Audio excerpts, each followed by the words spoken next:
Officers quickly responded, and while they were en route, again, our dispatchers advised that shots had been fired. Within 3 minutes, officers arrived on scene, correction, that's 2 minutes. Officers arrived on scene and immediately began searching the building as they are trained.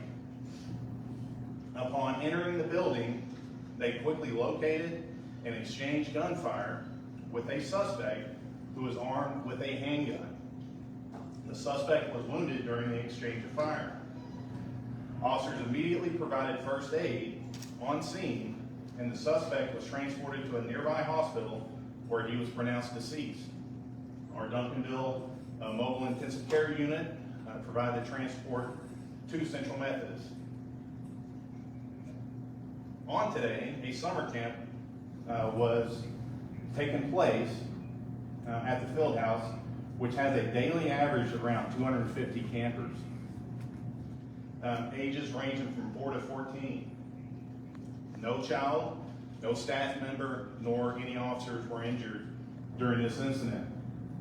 Again, this is based off the quick response and actions taking place by our police officers who are trained to deal with situations like this.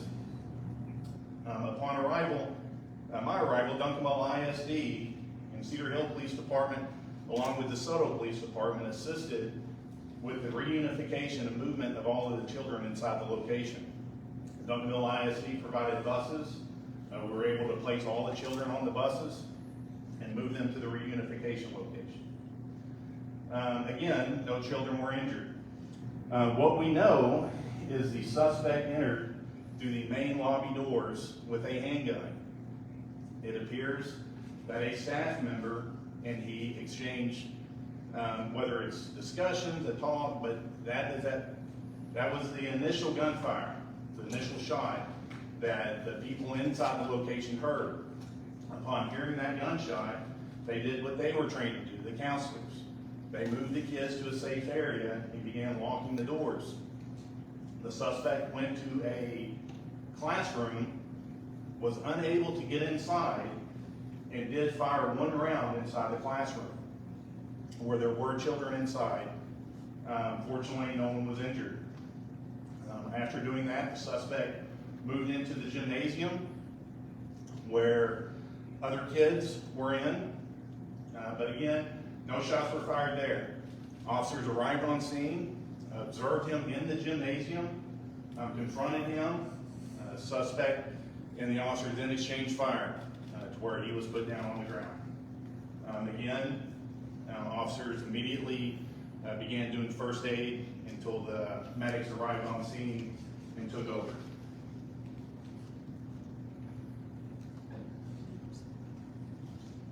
Thank you, Assistant Chief Stockner. A couple of quick points I want to emphasize. First of all, is the community response.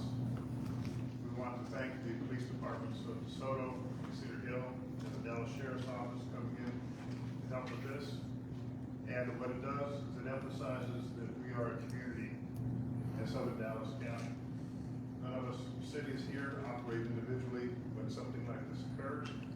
And our commendations go to those police departments that came in quickly to assist us with this particular incident. Secondly, we want to thank the Duncanville Independent School District for their prompt assistance in the evacuation of bringing those children from the Fieldhouse to the rec center. By the time I arrived on scene, everything was well under control, and parents were beginning to come together to gather their children. It's important also to understand that the training and the processes that are involved in this, a reunification process, a reunification program was already in effect by the time this incident was beginning to unfold. And that's the strength of the training that our staff and our city goes through on a daily basis. And lastly, I would like to thank all the pastors that came to pray. We had community-wide pastors come to pray with the citizens and with the parents while waiting to be reunified with their children. It's the strength of what we have here in the city of Duncanville. We are proud of what we do. I'm proud of all the cooperation we have. Thank you. Hello, I am Aretha Benavides. I am city manager here for the city of Duncanville. We have with us today our council members, Councilmember Joe Vera Cruz, Councilmember Jeremy Coates, Councilmember Mr. Contreras, To my left, we have our Assistant Fire Chief Chase, our Assistant City Manager, also former Police Chief Robert Brown, our Parks and Recreation Director, Mr. Bart Stevens. And so I would like to thank our team. Part of what we saw today was how our team works together. We've had a very rough day, but I believe that our team came together and put the children first, and we will continue to do that. We will be working with the families, checking on the families this evening to make sure that they are okay and the children are okay. There are many questions that they will have. Many parents depend on these services for their children, and so we will work with the parents to find and make sure they have a safe place to go. We also plan to have brief counselors available for the children as well as the parents and continue to follow up with the families. To our staff, this was very stressful for our staff. Many of our staff members were there, and it was their thinking, their quick thinking, that helped to make this a safe situation for our children. Now, I do want to emphasize. At this point, I'm going to refer to them. It's still an ongoing investigation. We certainly don't want to provide or give anything that may hinder their investigation at this time. Is there some reason why Dallas Fire Rescue people are here? City Council members. He's a city council member. Oh, thank you so much. Thank you. So can you say that there was it an argument at the front initially? Was that domestic? Was it over a dispute they were having with the staff? I mean, what was it? Did they know each other?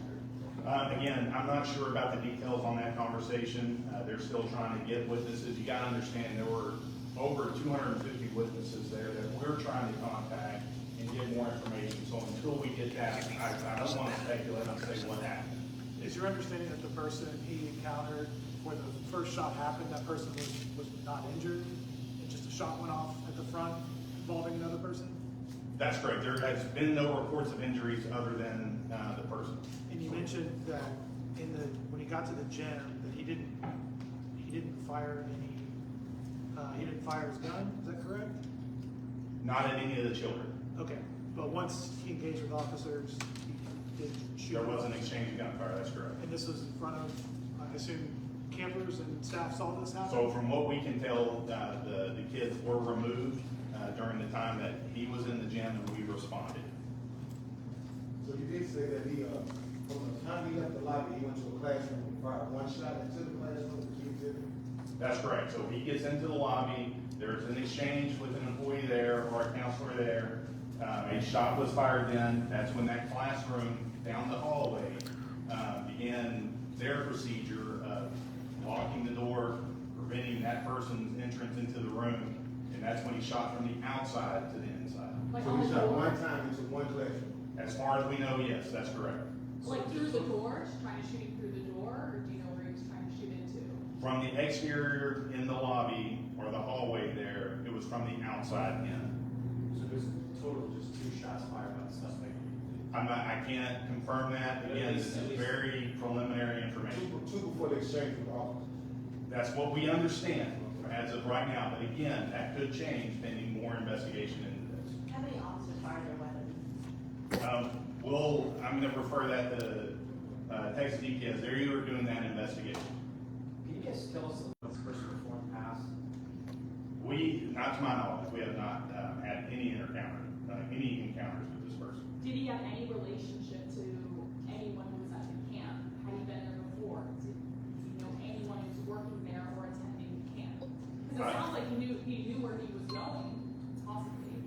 I'm not sure. Again, we're at the onset of our investigation, and there's a lot of stuff that we're having to do to put all of the pieces together. We'll be able to provide more information as the investigation continues. Was Chief, there I know any during resource the- officers there, or did he respond and engage? Was there already an officer on campus? No, So sir. so when he got the calls, his first encounter was with an employee. That's correct. And then you guys show up with your training. That's correct. And so officer, he's not a resource, not the ISD officer. No, sir. It was a Duncanville police officer. However, Duncanville ISD PD did come out and assist with the reunification of the children. Chief, y'all I have know- recently done active shooter training, is that my understanding? So your training kicked in with your officers and did what they were supposed to do in an active shooter situation? Absolutely. So our officers train on this. We take this very seriously. Obviously, under the circumstances, They did exactly how they were trained to do, which is to go in and stop the threat. Do you know how long this person was in the rec center with the gun before police arrived? Sounds like there was no law enforcement. So we received the call at 8:43 this morning, and officers arrived on scene at 8:35. I'm sorry, 8:45. Do you know when they shot the suspect? I do not Or know. encountered him? That, again, that's going more in depth of the investigation. We're just not there yet. So for a set amount of minutes, he was in this field house with a gun, without anyone armed to encounter him until police arrived. And the reason why I ask that is typically kids would not be in the field house during the school year. They'd be in our schools, which have locked doors. Is there any consideration about hardening of a place like the field house when there's this many kids in it? Go ahead. So as you can imagine, this is a very sad day, and we are going to be looking at security protocol. This is not a school facility, this is a city facility, and so there are some rules. And so we're going to be working over the next few weeks with our teams to look at our security protocol and to ensure the fact that within 2 minutes, our police department were on site is very important to note. But we will be looking at security efforts there because we do have a number of children there, and security is very important to us, as well as the parents. And so we will be communicating more over the next few days, our next steps. Will camp be continued? Hey, Chief, can you regurgitate what you just said in the beginning of the press conference, please? Thank you. Say it in the beginning of the press conference, please, or just give it. Sir, our press conference started. What we'll do is I'll get you a copy of it. I think we just gave the update. I don't want to take up the time of our folks who are here, but we do have a press release that will have all of the details in which he shared with you on the activities of today, and we can talk to you after this with some more detail. Chief, can you just speak to the climate right now and just how a lot of us are on edge? Because there's been so many situations where, with the mass shootings all over America, we're kind of glued on this right now. Just the department, like you said, things worked out today, but I'm sure that's in the back of your mind, constantly after all these moments that across the U.S. Sure, absolutely. I will say that we certainly take our security very seriously. We actually teach this to our employees. It's important. We obviously understand what took place south of us. I can only talk about how we responded here, and we did an exceptional job. They did exactly how they were trained to do. You guys, we're going to take just 2 more questions, okay? Will there be camp there anymore? What's the plan for those kids in that location? Right now, there's still an active investigation at the site for places for the kids. We recognize the importance of summer camp for the children, and so we will be reaching out to each parent today with the park staff and our staff to talk to them about placement for the children. And so, and we will go through and evaluate what things we need to do at the center before bringing children back in it. But this is a very important part of our community. The Duncanville Fieldhouse is home to, as they said, 300 students annually, and they look forward to this. But we want to put the kids first, and we want to make sure they feel comfortable and safe returning to this location before we bring them back in. Do you have any idea for how long the summer camp is going to be suspended? I'm sorry. For how long the summer camp is going to be suspended? We will possibly, we have other camp locations, and if parents are ready, we will probably bring kids back in this week. Not to that site, but at least to a site. And then we will look toward what we have to do at the field house before bringing the children who choose to come back to the field house to that site.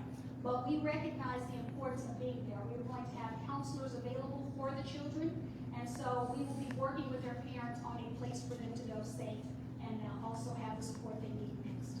Can you verify that? We don't have a reason why he was there. We haven't connected why he was there.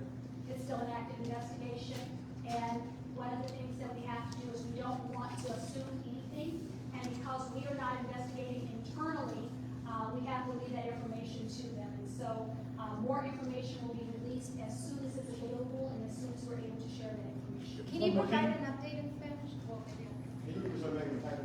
Are you guys nominating suspects, man? My name is Cheryl Benavides. I am the city manager for the city of Duncanville. Family has been notified, but we also are being very cautious as the investigation goes on and releasing the person's name. Ms. Biggins, can you speak to any security enhancements that the field house has undergone since the shooting in there in 2019? We have exceptional cameras. I'm going to ask Chief Brown, who used to be our police chief, Absolutely. My name is Robert Brown, and I serve as the Assistant City Manager. I had the honor of working as a police chief for 14 years. And your question, sir? Question is, what security enhancements have happened at the Fieldhouse since they had a shooting inside there in September of 19? Well, not only have we enhanced security at the Fieldhouse, but we also believe that we've enhanced security at all of our police facilities as well as our city facilities. And what we've done is, actually, we've done a number of things. We've had the active shooter training that's conducted by our police staff. We have surveillance cameras that we've installed. I personally did an assessment, security assessment of that facility back several years ago. And so we consistently look at ways to enhance our security. Thank you. Miss Arias, are you able to give Spanish sound? An Yes. update just briefly? Let me go speak to them and then I'll come